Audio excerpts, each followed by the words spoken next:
that session. So let me quickly share the word of God with you. I want to appreciate Money. Thank you so much for such a wonderful message. God bless you, honey. Thank you, sir. Winnie Franco, nice to see you. God bless you. Thank you, sir. Okay.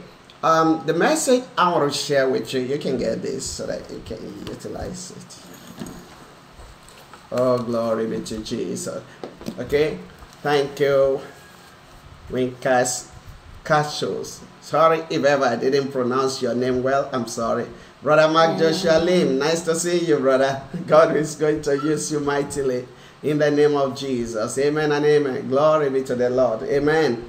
Glory, glory, Jesus. I can feel the presence of God in the atmosphere. Oh, Holy Spirit, thank you. Thank you, Holy Spirit. Hallelujah, hallelujah. Oh, glory be to God. Okay, the message I want to share with you, brethren, today is titled, Healing Commences from Inside, from Within. Ang pamagat po sa mensahe na ito, ang kagalingan po ay nagsimula po doon sa loob, sa kinaibuturan po. I will explain to you by the help of the Holy Spirit. Explain ko ito by the help of the Holy Spirit. And I believe that God will interpret it to you very well. Amen. At alam ko na interpret ito ng Diyos sa inyo. Thank you, Ma'am Marisa Gadi. Thank you, Ma'am Valentino. God bless you. Okay, when I say healing commences from within, kapag sabihin ko po na ang kagalingan po ay nangyayari po una sa loob. Let me show you a text passage in the Bible. Meron po akong ipakita sa inyo na talata na nasa Biblia. Thank you, sir. Matthew chapter 9. Matthew chapter 9. Verse 20 of the chapter. Matthew chapter 9 verse 20. I want to show you something in Matthew chapter 9 verse 20 by the help of the Holy Spirit. Sa pamagitan po ng tulong sa banal na espiritu, may papakita po ako sa inyo diyan po sa Matthew 9:20. Okay, you can read. And behold, a woman which was diseased with an issue of blood. That was a woman who had the disease of issue of blood. She was bleeding for many, many years. 12 years. 12 years. I'm sure that many of you might have read that story before in the Bible. Yes. Came behind him. Thank you, Ma'am Karina. God bless you. And came behind Jesus. And touched the hem. And touched the hems of his garment. Of the garment of Jesus. Go ahead. For she said within herself. And for she said within herself. That's where I'm going. Okay, finish it. If I may but touch his garment. If I can just touch his garment, I shall be whole. Then I'll be healed. Amen. Amen. Remember the title of the message is Healing Come Within. Huwag niyo pong kalimutan, mga kapatid, ang kagalingan ay nagsimula po sa loob natin. According to the illustration of this passage in the Bible, ayon po sa verses na ito, that woman spent a lot of money in the hospital, experienced a lot of things according to the Bible, and the Bible said there's nothing changed for 12 good years. Nasa loob ng 12 years po, ginawa lahat ng babae na may issue of blood na nagbi-bleeding for 12 years. Pumunta siya ng hospital, uminom ng magamot, nagpagamot kahit saan. Ano-ano na ang ginawa niya pero wala pa rin nangyayari. Naubos lang ang pera niya, hindi pa rin siya gumaling. Please, as you are hearing this message, share this to 7 people now. I-share niyo po ito sa 7 na mga katao. I can see the mighty hands of God coming to do miracle in your life today. Amen. Nakikita ko po na ang mahimalang kamay ng Diyos ay aabot sa inyo. Share to 7 people. I-share niyo po ito sa 7 na katao. Please, just obey and share to 7 people quickly. That's gonna be a miracle. Amen. So, i-share niyo ito sa 7 persons po. Oh, hallelujah. Thank you, Holy Spirit of God. Amen. Thank you, Holy Spirit of God. Now, remember, the title of the message is Healing Come Within. Huwag niyo pong kalimutan mga kapatid na ang pamagat sa mensaheng ito, ang kagalingan ay nagsimula, no, sa loob. So, the woman now make a certain decision. No, ang babae po ay gumawa siya ng desisyon. She decided in her heart. Sa loob po, sa kinaibuturan ng kanyang puso, no, na nagdesisyon siya. In agreement with her mind. No? At kasama ng kanyang isip. The entire inside belief No, lahat ng nasa kanyang loob ay naniniwala. that even if Jesus will not touch me, Kahit na hindi ako ipag-pray, i-touch ni Jesus, even if he's not gonna see me, kahit na hindi niya ako makikita, as long as I can touch his garment, basta matatouch ko lang yung garment niya, yung damit niya, I will be healed. ako po ay gagaling. And the Bible says, At yan ang sabi ng salita ng Diyos. it's trigger the move of the power of God. Yun, kaya po lumabas yung power lumabas ang power from Jesus Christ para sa kahilingan niya. Listen to me, somebody. Ngayon po, makinig kayo. I don't know what may be that sickness. I don't know po kung ano man yung mga sakit na naramdaman I niyo. don't know how long it has been. Hindi ko alam kung kailan o gaano na yan katagal. I don't know what the doctor might have told you, Hindi ko po alam kung anong sinabi ng doktor sa'yo or the kind of symptoms you are feeling. o ano man yung sintomas na nafe-feel mo. But I know somebody Pero meron akong kilala. whose name is Jesus. Ang kanyang pangalan ay Jesus. Jesus Christ Sa Kristo, has ability to heal whatever is your sickness. no, meron siyang kakayahan na pagalingin kahit anumang klaseng sakit. Your sickness can never be greater than him. Dahil yung sakit na naramdaman mo, hindi yan maliit lang yan ikumpara kang Diyos. He has healed some people more dangerous, worse than what you are passing through. Dahil may maraming mga sakit na pinagaling ng Diyos, mas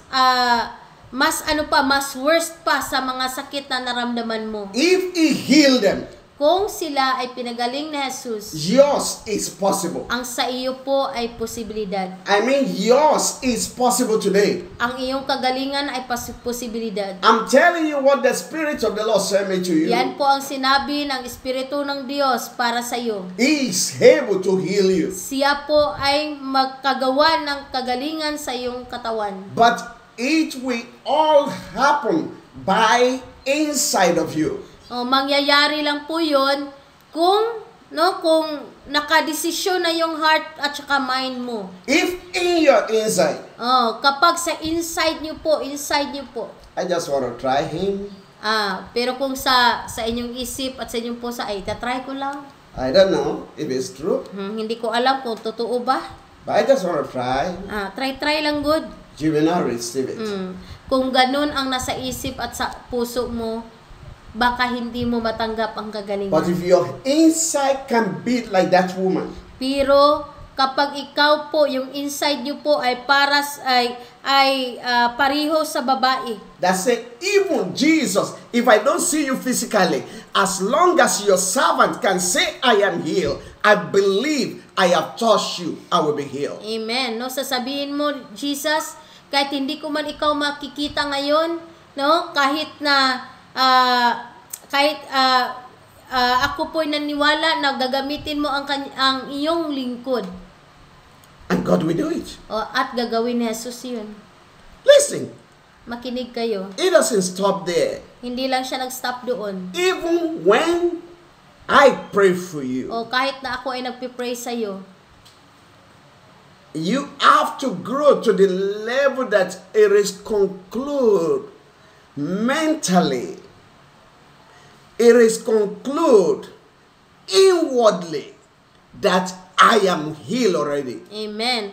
So, ganun po mga kapatid, no, na kailangan na talaga na ma-conclude sa iyong isip at saka sa iyong puso na ikaw ay pagalingin o pagalingin ni Jesus. The reason why many people cannot be easily healed. Oh. Ang rason mga kapatid kung bakit maraming mga tao na hindi gumaling. They see it in the realm of physical, of the body only. Kasi nakafocus lang po sila sa kanilang katawan, physical. God bless you, my message. You're welcome. They see it physically. Nakafocus lang sila sa katawan. And they're looking at the pain, they're looking at the symptoms. They are looking at the scar. They're saying, oh, it's not yet healed. I don't see any changes. It's still there. Kasi nakafocus lang sila kung anong naramdaman nila, kung ano bang sinasabi ng kanilang katawan, at sinasabi mo rin na, hindi pa ako gumaling. Sabi nila, gumaling na ako.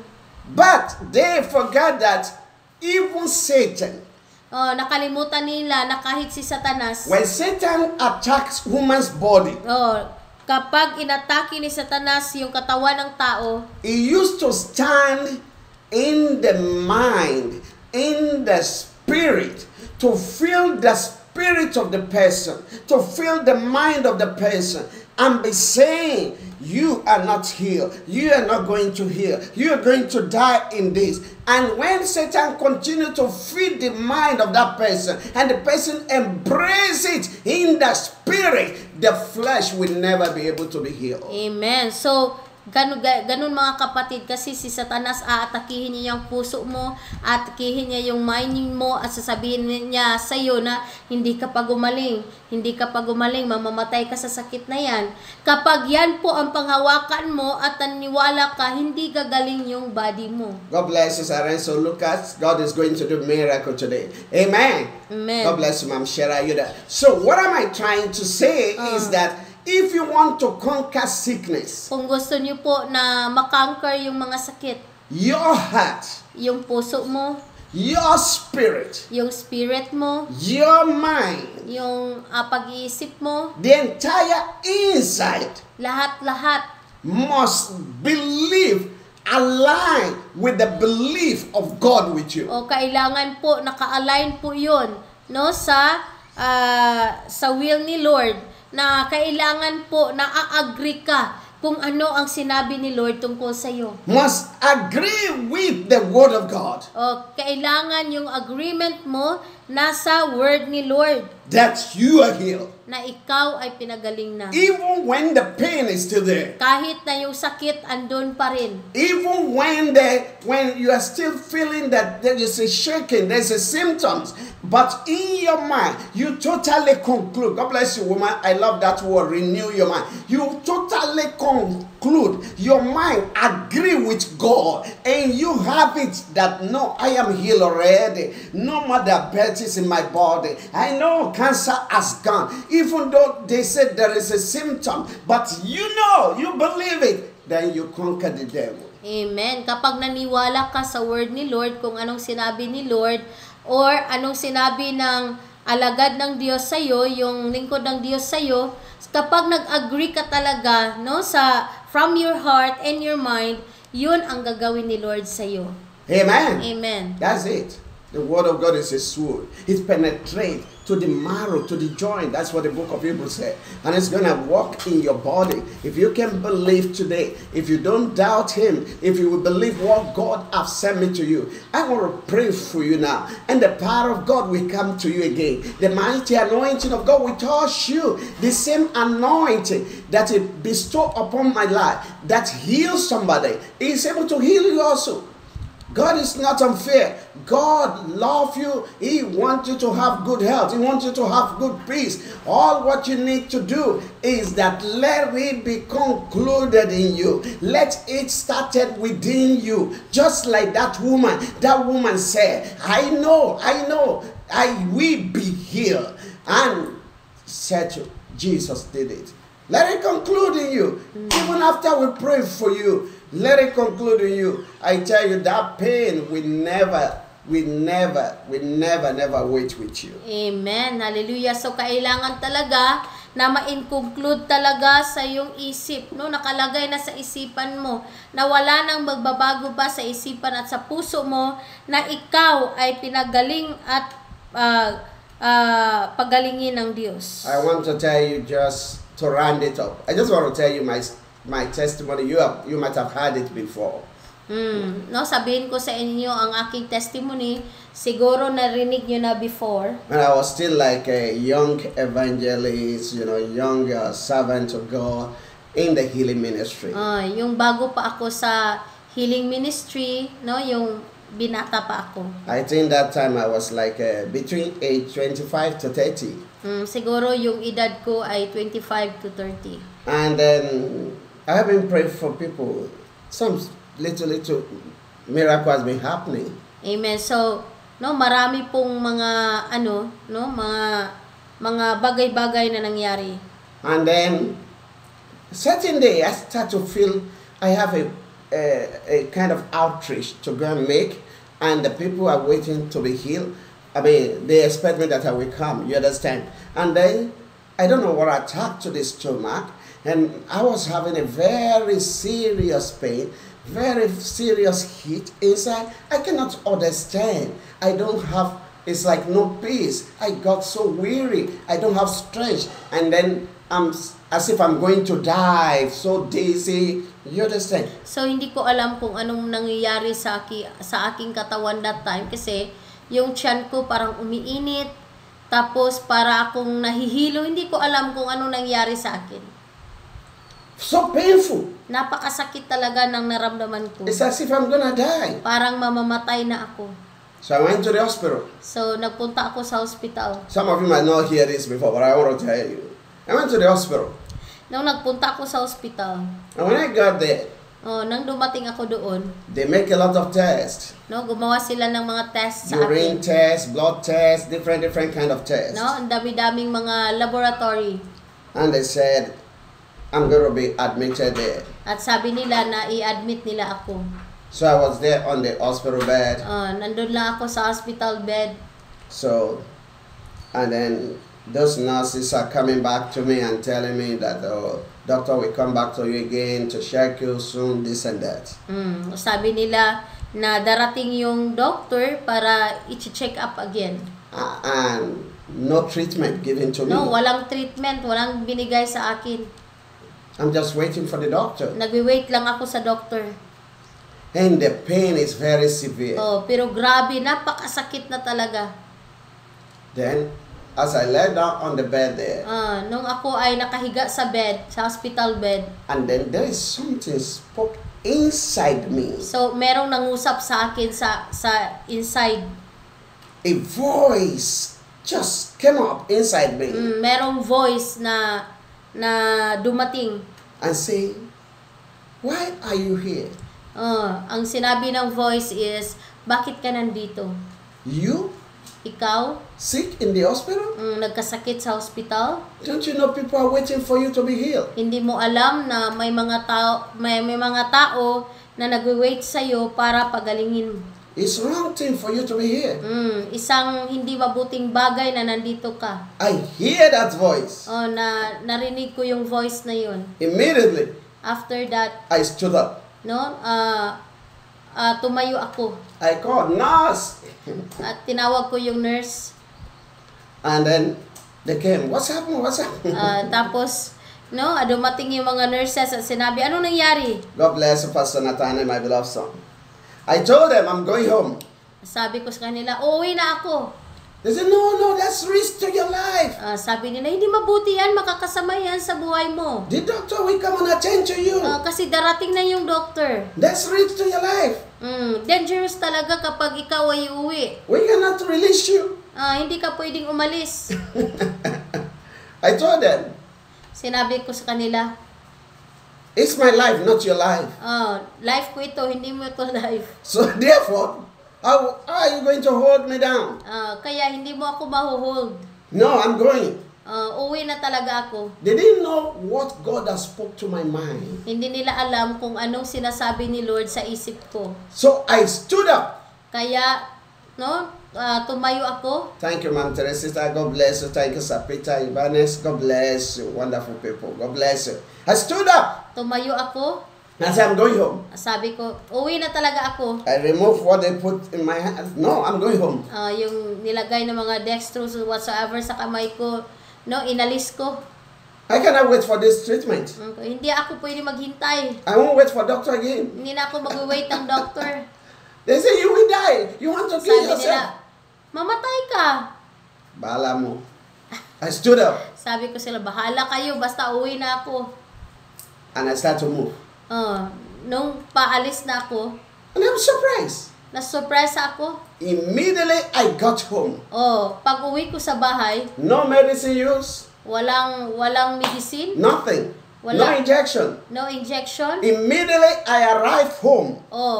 Pagdating ko sa bahay, The entire pain disappeared. nawala yung mga sakit. Everything I'm feeling disappeared. Lahat ng naramdaman ko na sakit ay nawala. I move on to the crusade to pray.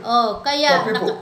nakapunta ako sa krusada. A lot of people got healed. Marami ang pinagaling ng Diyos. And since then till today, Simula noon hanggang ngayon, I never see that sickness again. hindi ko naranasan ang sakit na yun. I've never been admitted in hospital for just one day. At hindi din ako na-admit sa hospital kahit isang araw lang. It's all about how deep is the revelation inside of you. Nakadepende yun kung gaano ba yun ka deep, no, yung paniniwala mo sa Diyos. Amen. Thank you so much, Augustine Sheikh. God bless you. It's all about how deep you realize whom is your God. How powerful is God. Kung gaano ba kalalim ang pag-realize mo na ang Diyos mas makapangyarihan kaysa mga doktor na nandito sa mundo. To the glory of God, Sa Diyos po ang kapurihan. Jesus Si Jesus is able to heal you. ay makapagpagaling sa iyo. Trust Him. Kailangan mo lang siyang i-trust. A word that I'm going to speak to your life in prayer today, Yung word na sasabihin ko sa inyo ngayon, it will work for you. ito po ay mag-work sa iyo. Sickness is not your portion. Ang sakit po ay hindi po ninyo portion. After today prayer, Pagkatapos sa prayer na ito, whatever you are feeling, kahit na ano man ang feel mo, the conclusion is this. ang conclusion ito, Let it settle in your mind kailangan talaga na nakasettle na talaga sa mind mo that Jesus has healed you. na pinagaling ka na ni Jesus. Anybody look at you and say, are you sure you're healed? Kung meron mang titingin sa iyo at sabihin sa iyo, sure ka, gumaling ka na? But your head is still like this.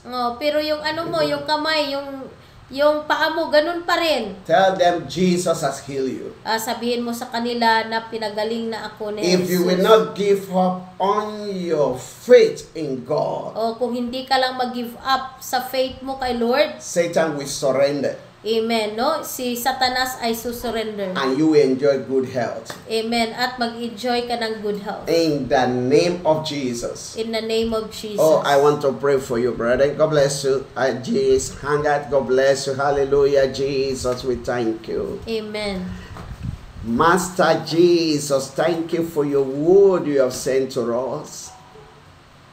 Faithful and everlasting God, I give you praise for all you have done in the past. Thank you for these precious people online, oh Lord Jesus. I give you praise for you will surely heal them totally today. Re lima hai sindeketeria bababa. That woman has suffered for complete 12 years. Only one day she make an act that touched you and her sickness vanished. Amen. Le prosende keteria baba roko sende keteria aisinda. Amen. Jesus, this is the day. Amen. Thank you for your healing your people. Amen. As I declare by your authority, Amen. I release the power you bestow upon me. Amen. For liberation, for liberation, for liberation, for liberation, for liberation in the name of Amen. Jesus. And I destroy every yoke of sicknesses. Amen. Rapo shende keteria I shinda. Wakwaini mabobo shinda. That back pain now be removed. Amen. In the name of Jesus. You Amen. that person that is feeling pain in the knee, by the authority of God, receive your healing, receive your healing, receive your healing. Oh, Rababa, ye masinda, Christ senda. You that is feeling dizziness, now be healed. In the name of Jesus, be healed. Amen. I command healing in your body. Receive the touch of God in the name of Jesus. Rokoseli mabobobobo. That heart problem is here right now. Amen. Blurry high, be healed totally. Rokosenda, receive back your clear sight. Amen. In the name of Jesus. In the name of Jesus. Everything contrary cause sickness in the abdomen of the people of God. Amen. Be removed by the power of God. Ha, rabobobo. Ye keke. Christ in the name of Jesus. Cancer, die in the name of Jesus. Amen. Get out of their body. You are no more permitted in the body. In the name of Jesus. For Jesus paid the price on the cross of Calvary. He died to save us. Oh, Rabo Shinda. And the Bible says, by the stripes of the Lord Jesus, you are healed. Amen. Yes, Lord. Take your healing. Yes, God. Take your healing. Amen. Take your healing by the power of God. Thank you, faithful Father. In Jesus' precious name we pray. Amen. Amen and amen.